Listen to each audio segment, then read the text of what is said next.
ازاي تجيب 98%؟ اغلب الناس اللي موجوده هنا تعرف بالفعل ان الانسان اختار انه يتهان، بس تعرفوا ليه اختار بنفسه؟ لان جبت في ثانويه عامه 98% وبعدين دخلت هندسه. طب هو ازاي تجيب 98% وتلم المنهج وتجيب درجات عاليه وتطير من غير جناحات وتبقى استثنائي مش زي الباقي؟ تحديدا كلامي دلوقتي لاولى وثانيه ثانوي. ازاي تستعد؟ ازاي تذاكر؟ لا انا بسأل بجد، ازاي تذاكر؟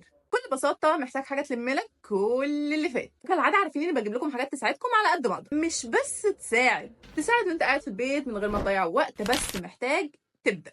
قناه الخطه ثانوي هينزل عليها ملخصات لاولى وثانيه ثانوي في كل المواد خلال الفتره الجايه، واكيد يعني مجانيه بالكامل. يعني من الاخر محتاج تخلص الفيديو ده وتنزل تفتح قناه اليوتيوب اللي موجوده تحت في اول كومنت، تقوم تعمل كوبايه قهوه وساعتين 4 6 جد، وما اظنش انك هتكون محتاج حاجه تانية.